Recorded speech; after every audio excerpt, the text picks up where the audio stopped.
Hello there. Welcome to the Saraway channel, wherever you are in the world, and so much love to each and every one of you. I'm so glad you've joined me tonight for a fabulous story. We have a family, it's basically a mother and her two children, Laurie and Sam, that are on this country road, and they're going to stay at a cabin because the mother is suffering from writer's block and she needs to get away to a place where she can really reflect, and she hopes that she can be inspired to write. So let's continue with our story, but before we do, don't forget to subscribe to the channel, click the notification bell and the thumbs up, and let's continue with part 2 of our story tonight. "Are you sick, Mummy?" asked little Laurie. Her face was now dappled with a grave concern. "What is writer's block, Mummy? Is it a very bad illness? Myrtle at school says her mummy is very, very sick all the time. She says her mummy vomits and gets very weak and has to stay in bed all day long. Sometimes she can't even get up, and she doesn't eat very much because she feels so very sick." "I know all about Myrtle's mother, love. She's sick all the time because she's suffering from Lyme's disease, but she's been diagnosed, so she's getting better. And she's going to be just fine. She got the illness from a nasty tick bite. Writer's block is not like that. It's not a physical illness, so to speak. It just means I'm struggling to put words onto paper. So no, I'm not sick, Laurie." "So you didn't get bitten by a tick, did you, Mummy?" "No, I did not. I'd have to do a lot of walking to get a tick caught on me somehow. I haven't walked for a long time, but that is going to change with Jellicoe and the woods that we're going to explore. So I'm quite sure we're going to have a lot of outdoor activity, and that's going to definitely inspire me. If you must know, my publisher is on my back, nagging me to get my book written, but I've hit a stumbling block in the road. What that means is I haven't got a clue what to write about. The other day I stared at a blank computer screen for ages and ages, and the only words I put down on that computer were, 'I can't do this. I can't do this.' I wrote that over 2,000 times, because that's how frustrated I was. In the heat of the moment, I do what I always do when I need encouragement and sound advice. I phoned your grandmother, and I will admit I was in quite the state. And your grandmother, bless her heart, told me I needed some inspiration. And I wasn't going to get any of that stuck in the office back at home, staring out onto the street." "What exactly does inspiration mean, Mummy?" asked Laurie. "It's a little like if I ask you to paint a picture for me, Laurie, and you don't know what to paint. Your mind is empty. You haven't got any ideas. Sometimes you need something or someone to give you an idea of what it is that you can paint. And when you have an idea in your head, you paint easily, don't you? Do you understand what I'm trying to say, love?" "Yes, I think I do," said Laurie. "Sometimes it's true because I don't know what to draw or what to paint, and then my teacher says to me, 'What did you do at home this week? Think about it.' And I tell her I played ball with Jellicoe, and she says, 'Well, that's a good idea then. Why don't you paint Jellicoe running after the ball you threw?' And then I know exactly what to paint." "There you go, love. I couldn't have put it better myself. That's what inspiration means. In other words, your teacher inspired you to paint Jellicoe, didn't she, when you didn't know what to paint? Anyway, going back to my phone call with your grandmother, very suddenly she reminded me that the Birchwoods had a cabin, and she thought that this would be the quintessential perfect place for me to find some inspiration, get some good ideas for the story I'm trying to write. Your grandmother took the initiative to ask Mrs. Birchwood on my behalf if I could possibly use the cabin for 6 weeks or so. She told Mrs. Birchwood about my unfortunate case of writer's block, and Mrs. Birchwood was very sympathetic. She said no one was staying in the cabin at the moment, and we were more than welcome to use it, all 3 of us. Of course I wanted to pay her in kind for her great generosity, like any other paying guest would, but she refused to accept any money from me. She's not charging us a penny, as long as I leave a mention of her and her husband once it's finished in the foreword of the book I'm writing. The Birchwoods say we can stay at the cabin as long as we like, without any charge.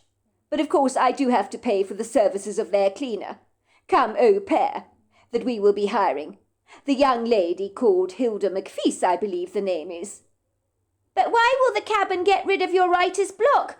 Asked Sam. How can it do that for you? I don't understand exactly. It's not that complicated, Sam, to understand. It's going back to the inspiration I was talking about with your sister. You see, when you're a writer, the environment you are in can easily affect your mood. I cannot say for sure that the cabin will get rid of my writer's block per se. I mean, there are no guarantees about anything in life.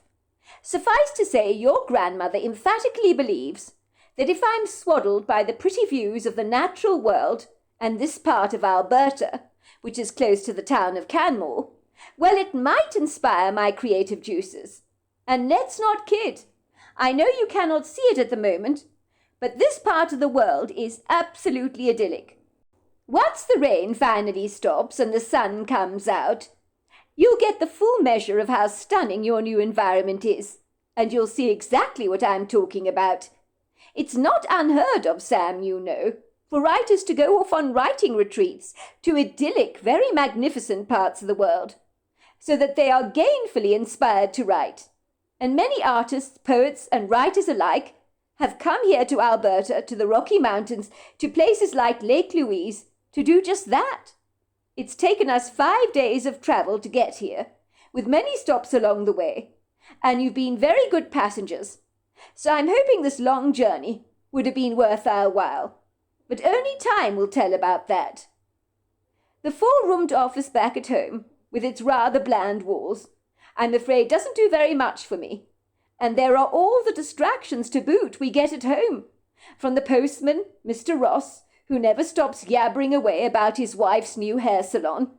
I mean, I've been to that hair salon so many times. So, what else can I say to the man? That I'm delighted that she's an owner of a hair salon. But he can't stop talking about the woman. Then there's our next-door neighbour, Mrs. Sanders, always knocking on our door every 2 seconds to see if we've seen her cat. Your father believes that Mrs. Sanders is a lonely old woman, looking for the perfect excuse to have a cup of tea with me. And while I like her very much, when I invite her in for tea, she never leaves. She talks and talks. That woman could talk the tail off a donkey, let me tell you. Then the time has gone by so fast that I have to pick you kids up from school and kindergarten. The day has been swallowed alive before it's even started. So I haven't even accomplished a thing. Let's just say the daily distractions that affect me are a writer's worst enemy, and people who don't write never understand the importance of a life without interruptions. You need to surround yourself as a writer with a sanctuary of peace and quiet. And with Mrs. Sanders around, I don't stand a fighting chance to get anything accomplished at this rate. Mrs. Sanders is always losing her cat, Mummy, said Laurie earnestly. Her cat Bo Peep is so very naughty. Once she climbed up to the top of the tree and they couldn't get her down. Mrs. Saunders was so upset she was crying. She had to call the fire brigade. The big man with the huge muscles, he got to the top of the tree on his ladder. He brought down Bo Peep. And the little Bo Peep was so scared. She was shaking all over. I felt so sorry for her, Mum. Mrs. Sanders really liked the handsome fireman, 'cause she kept giggling, and then she said Bo Peep was a very naughty cat. Oh, I do remember that very well, laughed Avril. When the fireman brought down Bo Peep, I think Mrs. Saunders was more interested in him than she was in the state of little Bo Peep. She was really in awe of his massive muscles. Needless to say, she went to the fire station the very next day with a huge homemade chocolate cake for the man. So I think she had other ideas that day than just Bo Peep, shall we say. You think coming here will make you write better, Mummy? asked Laurie, clutching her doll lovingly, as if it was her new best friend. Well, I sincerely hope so, dear. That's why we've come out here. But judging by this long-suffering car journey and the fact that I don't know where the hell I am, I will say this. It doesn't exactly make for a promising start, does it? It doesn't help that this damn GPS of mine has gone completely haywire. I'm not getting a signal from my cell phone, which is most unfortunate. I've got a funny feeling I didn't charge it properly at the bed and breakfast we went to last night. Or if I had, that connection must have been very bad. I could have sworn it was charged. But if it had been, it wouldn't have run out of battery already. I'm looking for a little turning off one of these tributary roads called Ingram's Close. If you see it, give me a shout, will you? My vision is so obscured with this downfall, blasting down like this, and it doesn't help that my glasses keep misting up like steam on a bathroom window. God knows why that keeps happening, but it's exceedingly annoying. But we passed the sign for Ingram's Close a while back, said Sam. I saw it. It was the turning off the road before, where Laurie relieved herself. Don't you remember? Dearie me, I never noticed any turning. Are you saying you saw the turning for Ingram's Close? Said Avril, looking annoyed, almost as if Sam was to blame for not mentioning the turn-off earlier, when he hadn't even known his mother was looking for it in the first place. Avril had forgotten that when you had 3 pairs of eyes in the car with you, helping you to seek out a destination, life could be a lot easier. But you wouldn't have seen it, Mum. Don't blame yourself for that. The sign was very old and deteriorated, and the road was very small. It looked more like a path. I almost missed it myself, but then I realised it was there. Well done, Sam, to you, for being so shrewdly observant, said Avril, giving her son a warm, encouraging smile. Jellicoe barked approvingly, as if he also thought Sam needed to be commended for being so astute. Before long, Avril had turned around, and they were driving past where they had initially come, and right through the large puddle of water where little Laurie had found the rag doll.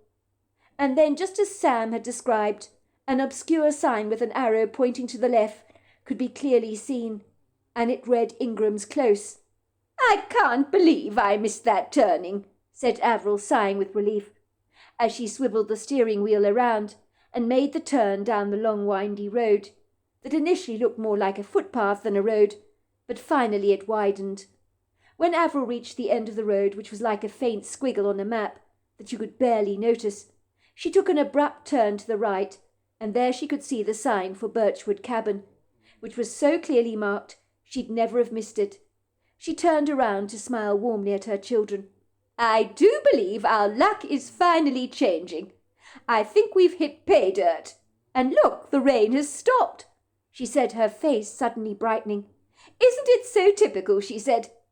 The rain only stops when we reach our required destination. It was true, the rain had suddenly vanished. The grey sky receded. A blue sky stepped out like a woman wearing a bright blue dress, carrying a rainbow upon her shoulders. It was all suddenly so pretty, and for a moment it seemed like a dimmer switch had suddenly turned right up as the sun came out. We just need to travel down this road, and I suspect it will lead us straight to the cabin we're looking for. Are you excited to come here, kids? I mean, you'll be missing nursery, won't you, Laurie? And you're going to have 6 weeks off school, aren't you, Sam?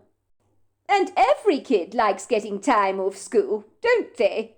I know when I was a girl, I was delighted when I got 8 weeks off school. Best time of my life it was. You'll have to do some homeschooling, of course, Sam, but Hilda will help you out with that. I understand that Hilda is right at the cabin waiting for us now, even as I speak. I'm looking extremely forward to meeting her, and I'm quite sure you kids are going to like her. Laurie and Sam looked at each other. They didn't respond enthusiastically to their mother's comments. They were not sure about how they felt about coming to this mysterious part of the world, as prepossessing as it may be, for the surroundings were so unfamiliar to them and a little daunting, as a strange place can be like that for ones as young as them. But Avril was not concerned about this.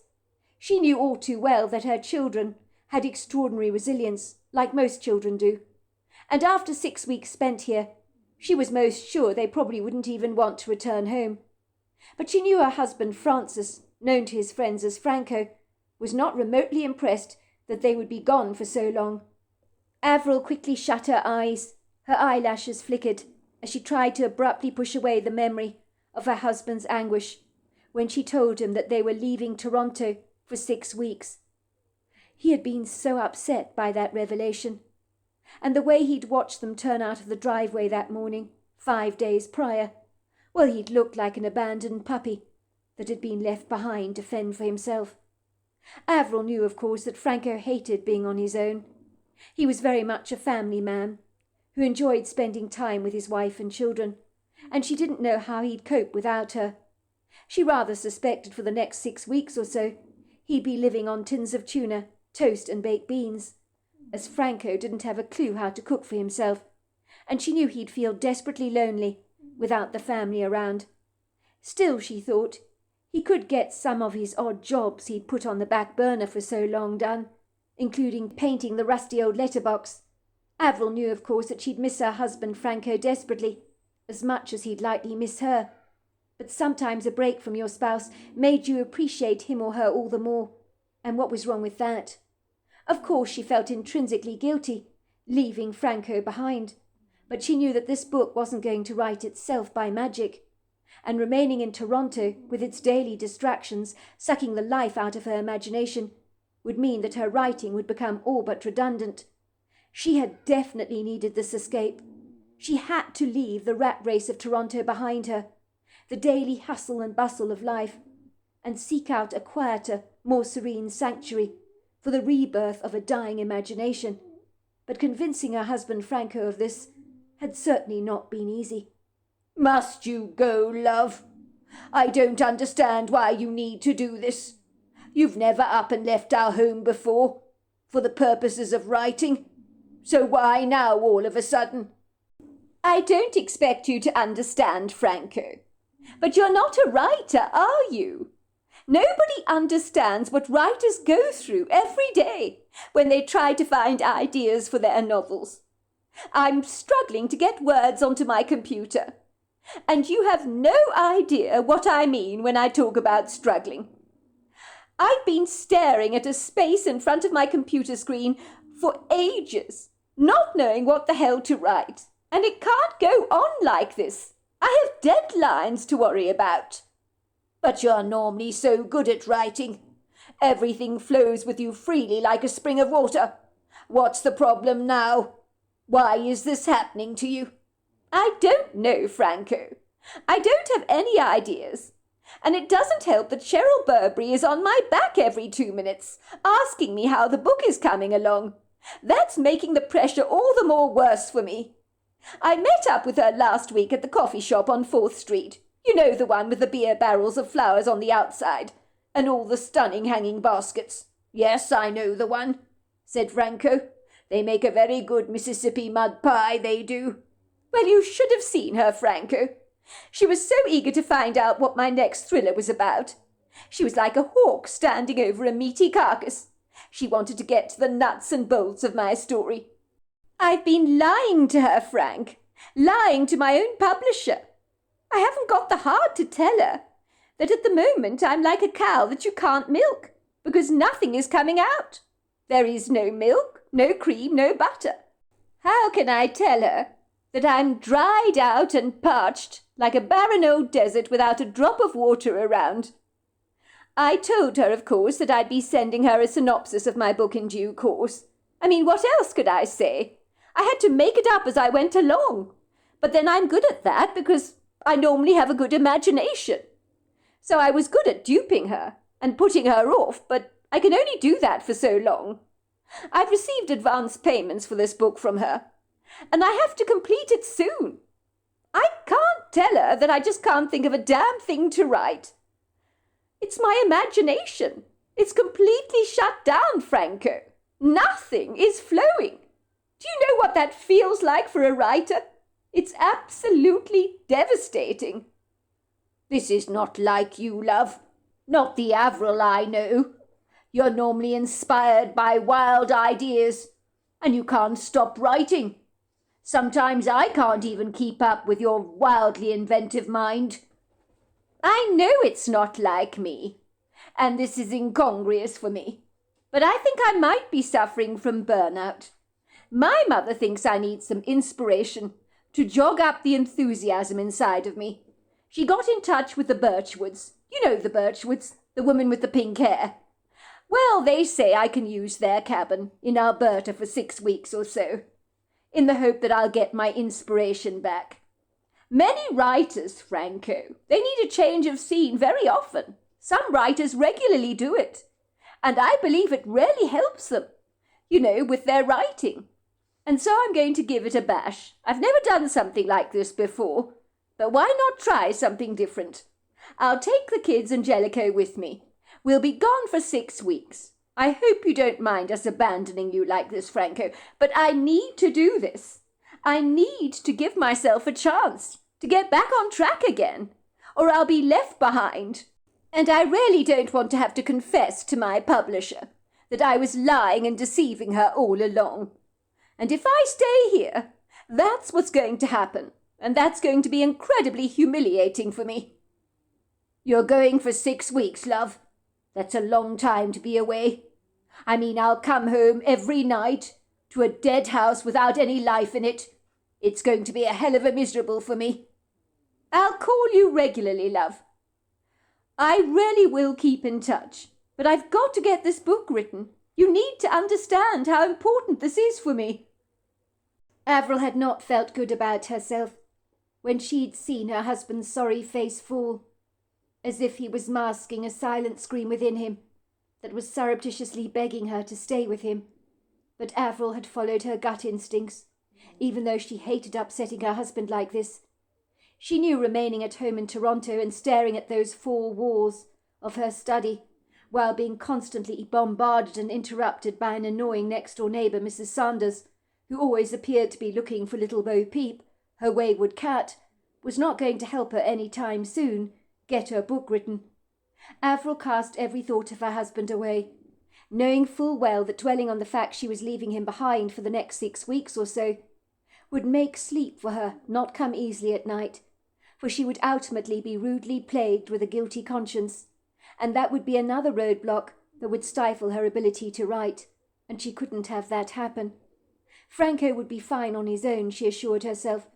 Besides, it will do him good to be on his own, and to realize what a wonderful family he has.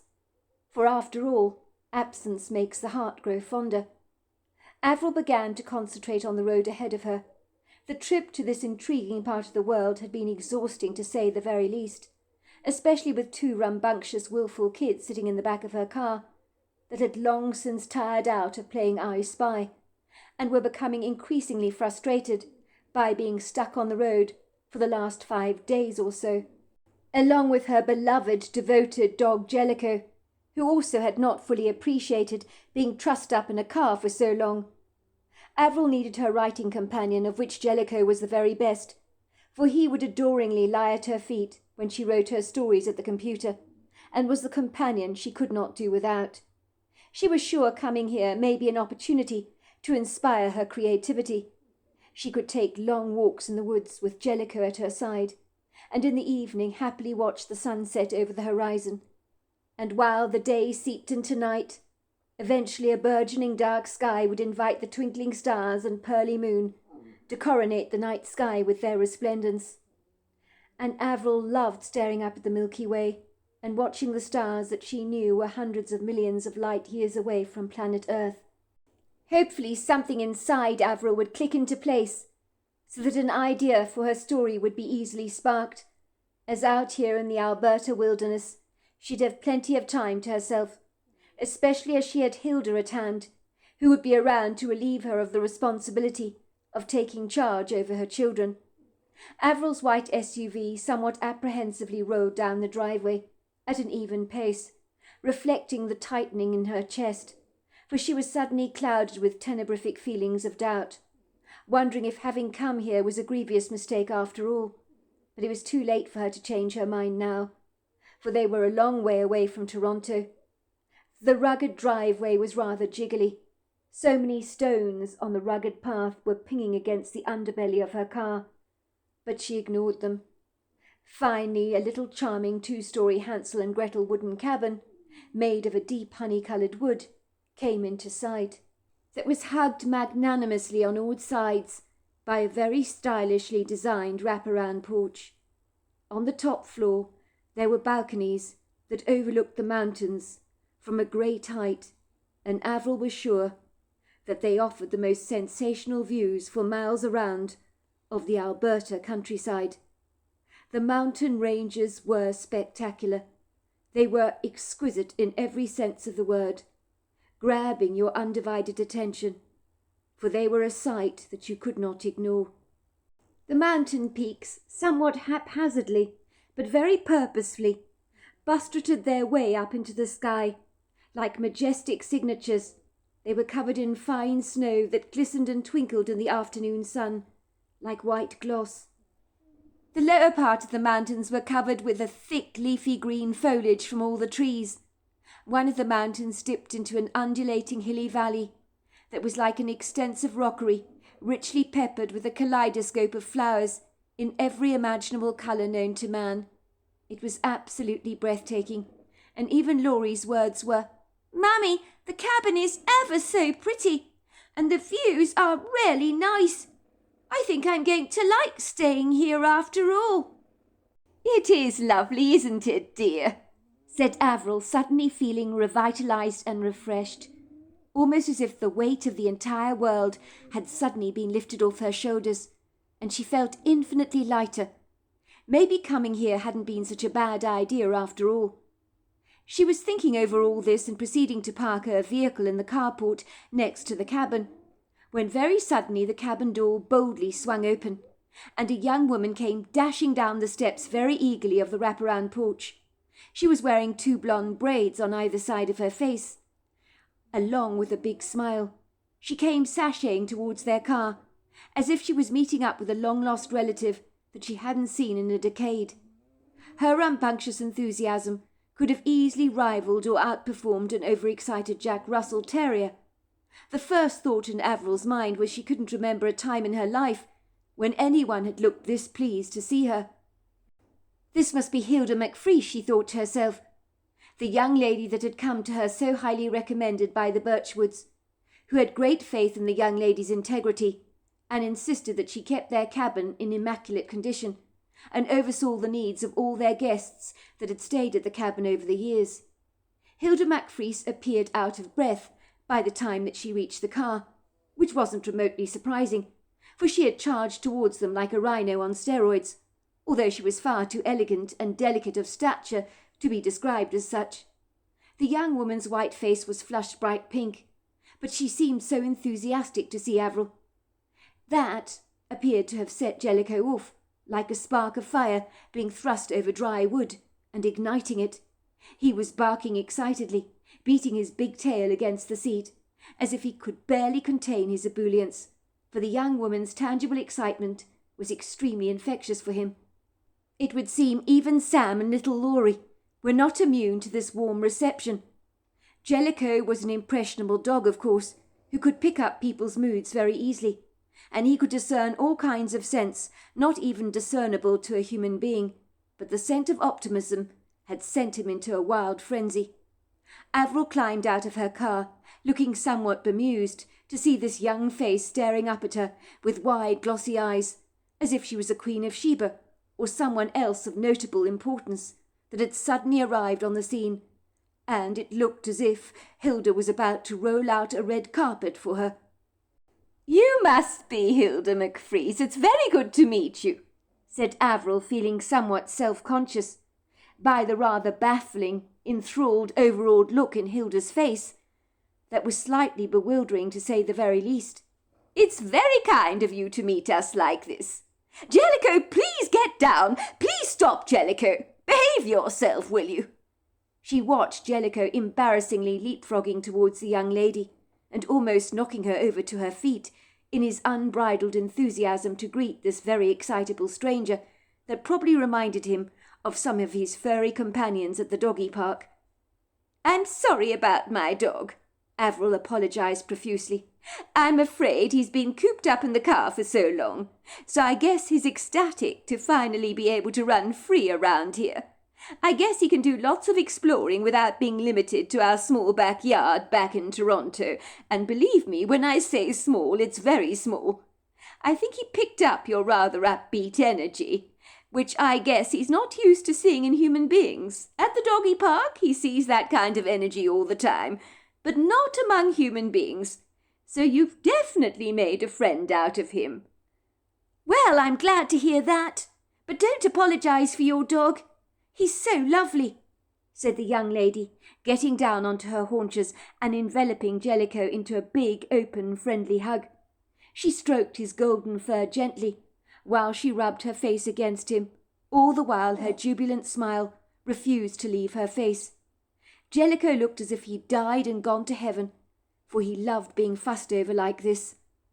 "I really love dogs," said Hilda Macrease, "and I'm afraid I've got a big weakness for golden Labradors. They're my favourite of dog breeds, I'm afraid." "Well, I'm glad to hear that, because you're going to have to put up with the likes of him and his spirited behaviour for the next 6 weeks or so. He is normally a well-behaved dog, not usually this outrageously misbehaved, but he does have his moments." "I think I'm going to get on fine with Jellicoe here," said Hilda, rising to her feet. She shook Avril's hand. "I'm Hilda Macrease," she said, "and I'm so delighted to finally meet you. The Birchwoods have told me all about you, and I just want to say you are so welcome to Alberta, and to the Birchwoods cabin, of course. I hope you will be very, very happy here. The cabin is very well presented, I think you'll find. You'll love this part of the world, I'm most sure. If you're looking for stunning views, fabulous adventurous walks, beautiful sunsets and rises, along with the best sleep you've ever had in your life, you've come to the right place. Sorry, I don't mean to sound like an advertisement for this part of the world, and I'm not paid to go on about Alberta like this, in case you're wondering. But for me it's a very special place, you see. I was raised here by my grandparents and my parents. We lived together as an extended family in the town of Canmore, and that's where I still live today. I personally couldn't imagine living anywhere else in the entire world. I guess, at heart, I'm a small-town girl. I've spent time in Toronto, of course, with the Birchwoods. But big cities, well, I don't like them all that much. I feel a little lost and stranded in a big city. But out here I belong as much as the trees and the indigenous wildlife does." "Well, I understand what you mean by that, dear. Toronto. I've lived there all my life, you know. And still, even then, there are moments when I feel as if the hustle and bustle of life gets all too much for me. I imagine for someone such as yourself, who's used to a very quiet, serene life, well, Toronto must be overwhelming for you." "You're not kidding about that," Hilda agreed. "Well, it's very nice, as I was saying, to meet you, Hilda. And I'm going to appreciate you living under our roof for the next few weeks and taking charge over my children, because I need plenty of time to get down to writing. You have no idea how extremely grateful I am for someone such as yourself to be here to cook, clean, and take care of my children. It'll be a load off my mind and free up so much time for me. And I'm afraid, as far as time is concerned, it's been of scarce supply for me in Toronto, which is why I'm here." "Well, I'm delighted to help in any way I can," said Hilda. "That's what I'm here for, Mrs. Frieseman, to take the load off your shoulders. I'm very good at cleaning and cooking, and for your information, I absolutely adore children." "Well, that's a relief to hear, because you're going to have to look after my 2 children for the next 6 weeks, and both of them, I'm warning you, can be handfuls. Sam is pretty easy-going, though, quite a laid-back kind of chap. But Laurie, she's a bit of a daydreamer, and can be obstinately stubborn, especially when she puts her foot down about something, and that happens almost all the time. She's definitely got a mind of her own. Kids, come here, will you? I'd like you to meet Hilda Macrease." Both of Avril's children stepped forward to politely shake Hilda's hands. They looked a little demure and innocently sweet, but Avril was sure that their quiet demeanour wouldn't last for very long when they became better acquainted with their new companion. "And you must be Sam," said Hilda. "You're 10 years old, is that right?" "That's right," said Sam politely. "I'm 4 years older than my sister Laurie over here. I'm afraid she can be a bit of a baby at times." "And you are?" "My name's Laurie. This is my doll Annabelle," said Laurie shyly, sticking her thumb into her mouth. "Don't listen to Sam, 'cause I'm not a baby. I'm a big girl." "Well, of course you're a big girl. I can see that. You're 6, aren't you? And 6-year-olds can be very grown up." "It's nice to meet you, Laurie," said Hilda, looking surprised that Laurie was clutching such a filthy-looking doll, that she'd have seriously liked to have grabbed from her at once and thrown into the hot cycle of the washing machine. "I know exactly what you're thinking, Hilda," said Laurie, looking up at Hilda with wide, innocent eyes. "You think my doll is dirty, don't you? She needs a wash, that's all." "Well, I can help you clean her up if you like," said Hilda, giving Laura a big enchanted smile.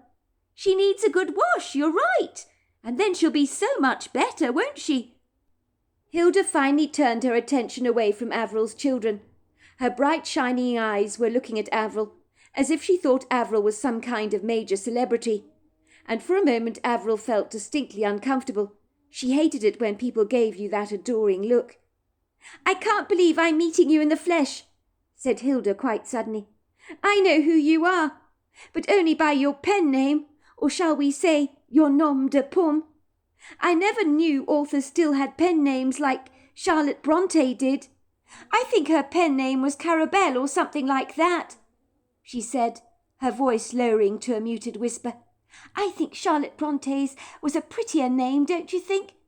But I guess back in those days, women didn't want to admit to being authors, did they? I've read a couple of your books, Mrs. Frieseman. They're incredible, and I really mean that. Mrs. Birchwood says you like to remain, well, what's the word I'm looking for?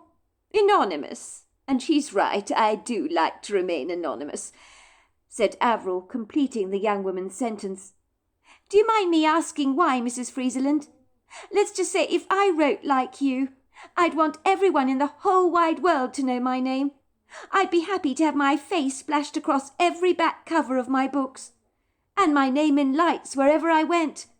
I mean, you can really write, Mrs. Frieseman, very well indeed. I'm not going to kid. Those 2 books you wrote more recently, well, they had me on the edge of my seat. They were absolutely riveting. Why would you want to hide your light under a bushel like that?" "I guess I've always been quite self-conscious. I've written under a pseudonym because I don't want people to know who I am. I hate all the fuss and attention that some acclaimed authors receive. I don't want any of that fuss in my life. Some people enjoy being the centre of attention, but that's not for me. I just want to live a normal life, and that's one thing about being a writer. You usually can. That's if you play your cards right." "Well, I guess I can understand that, Mrs. Frieseland. Sorry I keep calling you Frieserman, and I get your name confused a bit. It is Frieseland, isn't it? Would you like me to show you around the cabin?" "The name is Frieseland, but a lot of people get it mixed up like you. I've been called so many things, from Frieserman to everything else. It happens a lot, you know." "I'd like to be shown around the cabin very much," said Avril. "But let's start by raising all formalities, shall we? You're part of the family now for the next 6 weeks or so. So forget all this Frieserland stuff and call me Avril, will you?" So there we are. That is the end of part 2 of our story. Part 3 is tomorrow night, and I look forward to you joining me then. Until next time, goodbye and good night.